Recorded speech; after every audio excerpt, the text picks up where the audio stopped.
Big Sills! Happy 4th of July Friday. Going into one of my favorite holidays of the year. Got to tell you, when I was a kid, here, flying kites, fireworks, food, family. Man, it was some of the greatest times of my life. You know, I tell people this all the time. When I grew up, I never went to McDonald's. I never went to like restaurants. I went to my family's homes. I was raised in a very Italian home. Okay? Very Italian. My folks spoke Italian when I was younger. I mean, 50% of the time. I mean, they spoke Italian in my house. And I would go to my Aunt Leela's, then I'd go to my family, the Pacuzos, the Rodas. Man, I never had to go to McDonald's or restaurants or places. And every holiday, especially the 4th of July at my Uncle Pat's, was just fantastic. Man, then my Uncle Richard would get all these fireworks and we would light them off in our backyard. My grandmother would make hundreds of lobsters. People would come over. My aunt, all my uncles. It was just absolutely a wonderful time. I tell people this. I wasn't raised conventionally with a mother and father. Okay? I was raised by my grandparents, but I couldn't have had better parents in my life than my grandparents and my aunt, my Uncle Richard. Absolutely no way. And by the way, I don't cry about it. I love how I was raised. I love where I was raised. I love the whole thing. Greatest childhood of mine. Didn't start well, but it was one of the greatest childhoods, and I would never want to do it again. Never want to be not around. One of the things I wish is that my daughter could have experienced all those great times.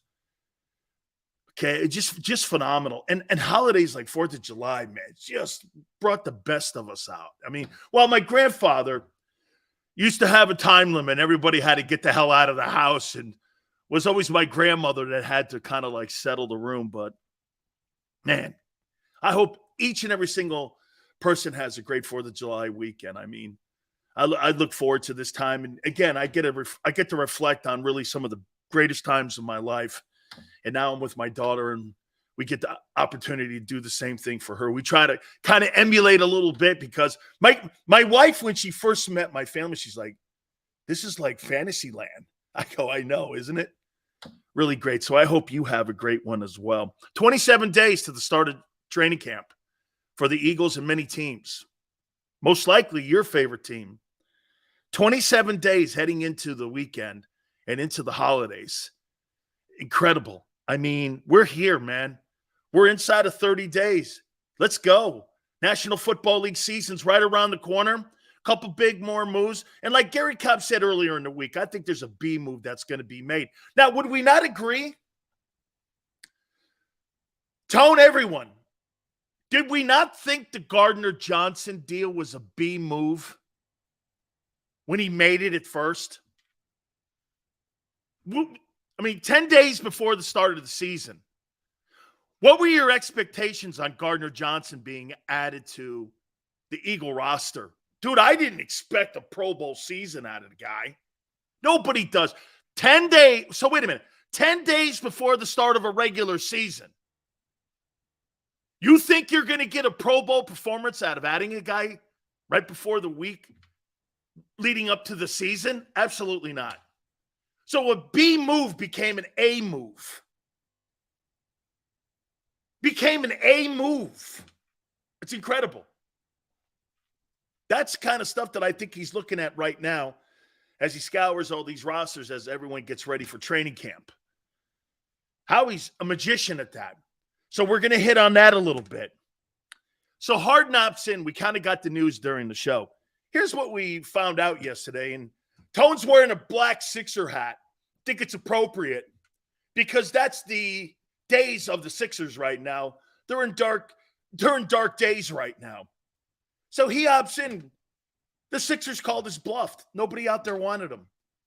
Nobody out there wanted him for the money he was looking. There was no $200 million deal out there. Rick Barry said that to you. There was absolutely no deal like that out there. And now you're saying, well, they're going to trade him. Where does he fit? And he wants to go to the Clippers? If you're Kawhi Leonard, who would you rather play with, Paul George or James Harden? This makes no sense. His best chance to win an NBA title is right where he is. And the Sixers know that, and so does James Harden.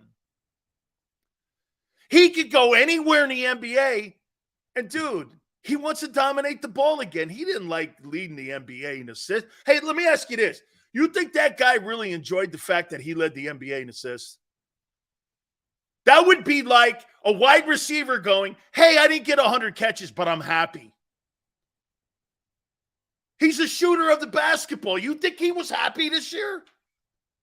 Ask yourself, a legendary point scorer in the NBA is happy distributing the basketball. You think he really was happy? Hey, I'm happy that guy got more catches than me. Come on, man. Dude, this guy, I don't know. I don't see it. By the way, Gary Sheffield, we're going to effort him today, and we hope to get him at the bottom of the hour. 500 home runs, one of the legendary Major League Baseball guys. I hope we're able to catch up with him, and we're shooting for the bottom of this hour here. So we welcome you aboard. You know, I was listening to the Sports Take guys. I like those guys that, you know, just bang a bunch of topics around. Rob does such a good job setting up shows. He does a real good job, and you can hear him on WIP as well. And they had Marcus Hayes on. And Marcus Hayes, I guess, got beat up a little bit because, let me tell you, and I tell, Tone is such a young guy in this business. And I tell all young potential broadcasters and people who want to host shows this. If you have a strong opinion, always remember something. People like challenging strong opinions. And then they turn around and they call it controversial. Strong opinion people, they dub as controversial. And most of the time for me, I have to use words with conviction. It's not sensationalism. It's conviction. You can't waffle on a topic. As many of you know, I was in iHeart and I was at Clear Channel for 16 years. And one of the greatest educations I ever got in broadcasting was by Rush Limbaugh. Rush taught me broadcasting. I thought I had known everything. And a guy by the name of Gabe Hobbs, who was the head of broadcasting for 25 years, sent me down to Palm Beach, Florida, where Rush has his studios, or had his studios. Since, of course, passed away. And again, I didn't really dig all of his politics. It wasn't the point. It was about executing content. That's why they sent me there, or more so to the point, that's why Gabe sent me there. It's executing of content. That's the difference between great orators and great communicators. It's distributing the content. Do you know what the first lesson Rush Limbaugh said to me? So he goes, I want you to read this Miami Herald to me. So I read the Miami Herald, and I read it to him. Then I heard him read it, and I was like, holy shit. He goes, dude, I read the same newspaper you do, but I deliver it different than you. That's what makes me better than you. Right then and there, he stopped me in my tracks. I used to take 100 phone calls on my show at WDAE in Tampa. He goes like this, so you're an on-air traffic cop? And you allow your audience to dictate your content? Everything I thought I knew about broadcasting went right out the window. Now, streaming, and I do believe that Rush always gave his particular audience what they wanted. Servicing the client. Okay? The people that listen to you, give them what they want to hear, but in your take. So Marcus Hayes was talking, and he said he made a comment. We made this comment the other day. And JM goes, Rush's voice was irritating. He talked to 75 million people a week. Irritating? Oh, no. You mean profiting. Rush Limbaugh talked to 75 million people a week. Okay? 75 million. Nobody in the history of radio has ever spoken to more people than him. Whether you liked him or not wasn't the point I'm talking about here. 75 million. You can hate him all you want. At the end of the day, he's the greatest broadcaster in the history of radio. Because he could connect. And because he had conviction. And because he delivered content differently. And where I'm going with this with Marcus Hayes, Marcus said something about Jalen Hurts. Okay? He said this, that he's an insecure guy. And I guess he got hammered for it. You know, Tone, we kind of talked about this the other day about Jalen Hurts. Are you kidding me? Of course he's insecure. Do you know who the greatest NFL football player of all time and the most insecure football player of all time is? Tom Brady. Is that a bad thing? It led to 7 NFL championships. Brady had to be the most insecure guy of all time. You think Jordan wasn't insecure? Let me tell you what insecurity to Jalen Hurts and Michael Jordan and Tom Brady means. Here's how I take that comment that Marcus threw out there. Here's how I took it. Well, those guys don't have finish lines. Do you understand what I mean by that? That guys like that don't have finish lines? There's no finish line for those guys. They're constantly moving the finish line. There's no such thing as a finish line when you're driven like that. You don't go, job well done. No. Jalen Hurts will never have a finish line. That's why it's hard to walk away from the game like Brady. Brady had a tough time crossing the finish line. He couldn't leave it. He sacrificed his family, his health, everything, because he had a tough time getting through the finish line. Same with Jordan. Jordan was so compelled and loved the game so much, he had to come back for those shitty Wizard seasons. And you know what those shitty Wizard seasons did? They probably made him realize, I have to go. Dude, the last thing to go in people like Jalen Hurts or Tom Brady or Michael Jordan or Tiger Woods is their heart. Your body breaks. Tiger's body's breaking down. You think he doesn't have the same passion that he has today that he had when he was 17 years old, winning all those U.S. amateur tournaments? Absolutely not. Jordan at 60 still has the same desire to be Michael Jordan. He just doesn't have the body anymore. Father time takes that ability away from you, but not the love and the passion of the game. I believe that Jalen Hurts is built in the same He's built in the same laboratory that those guys are built in. And so when you hear the word insecurity, there's a difference between Carson Wentz insecurity and Jalen Hurts insecurity. You know what that is? Think about it. This guy's more worried about everybody around than what they're thinking of him. Jalen Hurts is worried about his legacy and wanting to win and continuing to do greater things and to continue to get better and better. There's such a different, they're polar opposites in insecurity. I've been around so many insecure men, great ones. They just can't get through the finish line because they don't have one. So Marcus made that comment that what's driving him is his insecurity. And people took that as like a rip. It's not a rip. It's actually a compliment. Anything, as Jordan would say, that throws another log on the fire to keep that burning desire burning. Dude, that's what makes those guys special. It's not a negativity. Jalen Hurts is driven by more than just the money. You know, it's funny. I asked you that's one of the reasons I asked you those questions yesterday about the 255. You don't think that validates Jalen Hurts. It's just part of the motivation. Because can I tell you what the 255 really represents to me? He's getting validated. All the things, the money, the success. You know, I saw something today, and we're going to hit on it. Man, I'll tell you what. The national media does not respect your guy. They come up with all kind of quirky ways not to give him his kudos. Okay? All kinds of quirky ways to come up with making sure that they don't put him in the light. of the Trevor Lawrences and some of these other guys that are out there. I mean, look, I've said this to you before. Do I think Josh Allen and those guys have more talent than Hurts? Yeah, but I tell you what, do those guys have more will than that guy? I don't know. I don't think so. Jalen Hurts closes the gap with these other guys with his desire. Tom Brady is not the player Aaron Rodgers is. He's not the player Aaron Rodgers is. He's not.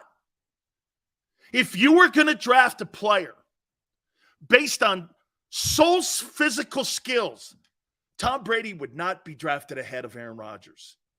But you would never in a million years take Aaron Rodgers over Tom Brady, would you? What doesn't that answer your question about when you try to compare Josh Allen and Jalen Hurts? Does it matter if he's a better player? Does it matter how insecure he is? Does it matter? It didn't matter with Rodgers and Brady. Don't you see this? You know, I guess sometimes when I talk like this, it's because athletes, they have a different opinion on how to get to where they want to get to and their promised land. Because you know why? You don't have outside bullshit getting in the way of success. My daughter called me when I was younger, one of the most egotistical men on the planet. And you know why? I didn't give a shit about anything around me. Nothing. I didn't care. Nothing. You may quantify if I was a success in the NFL or not, or whatever. I made it to the Pro Football League, and actually, I was almost as drafted as high as Jalen Hurts, and I was drafted higher than Joe Montana, Russell Wilson. You could say whatever you want. I'm one of the 29,000 men in the history of the NFL over 107 years. You're not. You don't do that just by hoping it happens. You have to want the desire to do that. You drive yourself physically, mentally. You put everything else aside. It's not about cashing paychecks and kissing cheerleaders. That's not what this is about. So are you insecure? You bet your ass you are. Gee, I wonder what my boss thinks of me. Gee, I wonder what my coach thinks of me. Gee, I wonder what my position coach thinks of me. Why does he have me second team on the depth chart? All that shit goes into it. You become a mental case. And you have to overcome that and train your mind just to think about what you can control.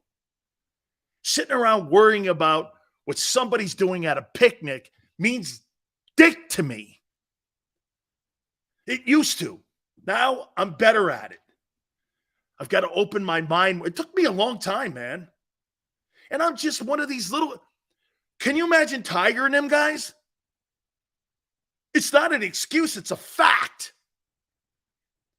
Jalen Hurts giving a shit about a picnic is probably 75th on his list of things. That's why, how many times are you hearing Tom Brady make this point? Okay? I got to be a better man. I got to be a better father.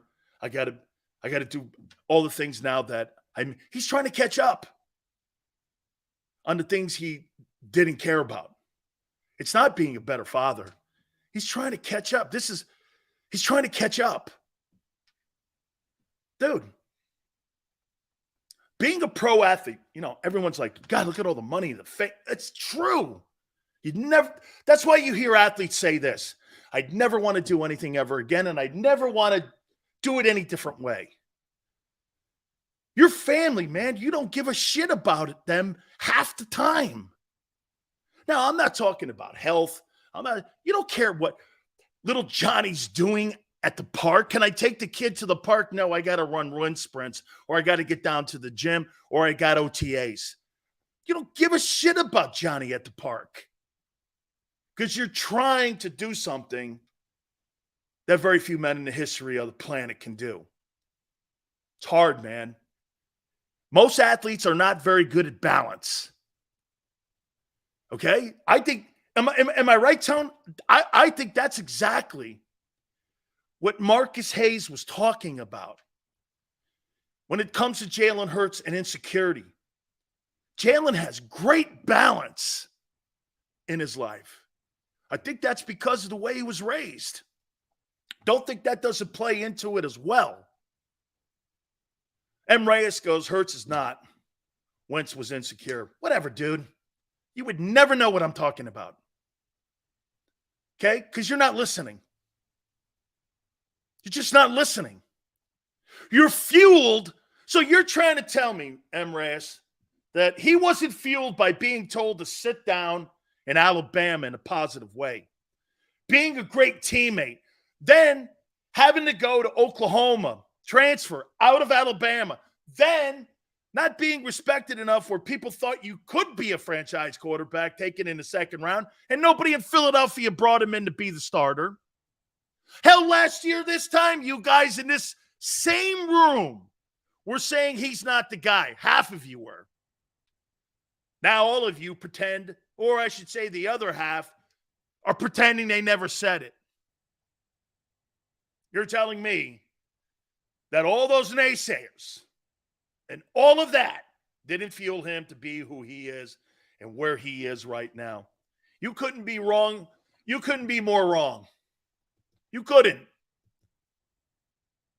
We all have insecurities. How we channel it or respond to it determines our own story and our history. You're damn right. We define our history by our ups and downs. Everybody can be a front runner. Carson Wentz is a front runner. He's the greatest example of a front runner. That's a front runner. All of a sudden, when there's a dent in the fender, this guy gets in a massive car wreck, and it's over. Some of these guys, man, take dents in the fender. Okay? M. Reyes goes, Hurts was always a championship caliber. Where? He never won a championship as a starting quarterback. Ever. Where was that? Actually, Nick Saban thought he didn't. He benched him. Got beat by Deshaun Watson when he started in a national championship game. That probably determined it also. I don't believe Nick Saban thought he had a championship caliber mentality. That's why they benched him and yanked him. So you're making a story up again. That's made up by Eagle fans that he has a championship caliber. Really? That's not how people perceived him. Okay? Okay, Reyes, Wentz got you there too. What's the difference between what Carson Wentz did in 2017, Foles taking over, than what Jalen Hurts did at Alabama by getting him to the SEC title game and national championship by the way he played and getting replaced by Tua? What's the difference? It's the same journey. Same journey, but you want to change the narrative again. You see what he just did? He got him there. So did Wentz. Got you to the Super Bowl too. But you take that away from Wentz. Okay? Yeah, whatever, guy. Ever. Okay. Not debating idiotic takes. Think about that. You guys call Carson Wentz doesn't have a championship gene, but yet you say, well, he got Alabama to the national championship. Then he was replaced, not by injury either. At least Wentz has an excuse. He got hurt. What was Jalen's? You had a coach who did not respect him and think he had the championship gene, when all along he did. I'm not saying he didn't have it. I'm saying he had a drive in him because others had. Get this. That was Nick Saban's insecurity. Nick Saban showed you insecurity right there. That was Nick Saban's insecurity. Okay? Think about that. Whatever, dude. Can't expand it now. Jalen got him there. Now you can go into a tirade now and do whatever, man. Some people like standing on an anthill and think they're standing on Everest when they're screaming, really, and no one hears you. You know, that's how I look at probably around 20% of the people that are in here sometimes. Some of you stand on anthills. You stand on anthills and think people hear you. It's all good. I like Marcus Hayes. I did. I like that interview. I like that player. By the way, we're going to talk hopefully here at the bottom of the hour here with our friend Gary Sheffield. Talk about a guy who was man, one thing about Sheff, if we do get him, we're efforting him. One thing about Sheffield, man, you could not ever tell Gary Sheffield ever anything that he didn't think was going to benefit him or the team that he was on. What a great ball player. Hopefully we're able to get him on here. I do want to take a look at the Tampa Bay Buccaneers. That'll be the week 3 opponent. We're going kind of through the roster of games that the Eagles are going to play. And yesterday we looked at the Vikings. We looked at the Patriots. Man, I'll tell you what with the Patriots, man. I don't know what they're doing up there, in my opinion. I still look at that as a pretty good defensive football team. But I think the Patriots are going to be a 6-win team. I think Belichick will probably not make it to that Don Shula 300 wins. Okay? I think they'll end up probably cutting it and putting him in the front office. Okay? Maniac, hope you have a great 4th, my friend. Okay? Hope you have a great 4th. You're one of the good folks in here. We really appreciate you always coming aboard. I got the Eagles 30, Patriots 20. Speed, if they take care of business, they'll probably do that. I like that score. I would say this to you also, that probably that Viking game, I could probably see, tell me if you're 31-14. Does that sound right? 31-14 Eagles, right? Somewhere in there, right? When you're talking in week 2. I think the Vikings were the week 2 opponent a year ago also. Right? 42-17.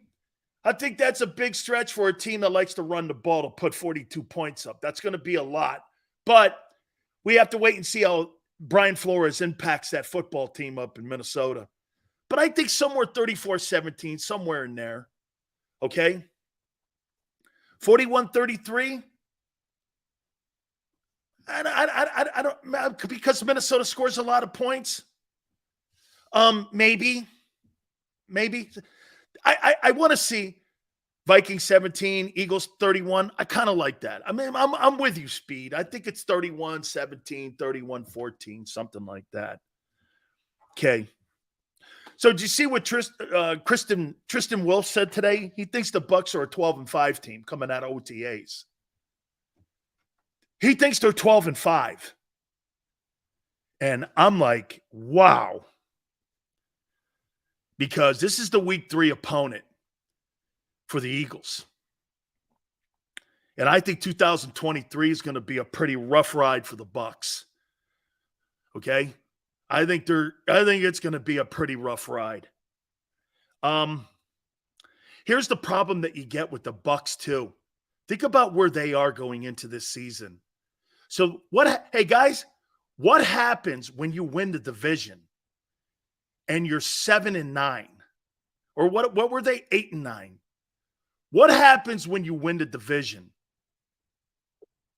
Okay? What happens? Get the toughest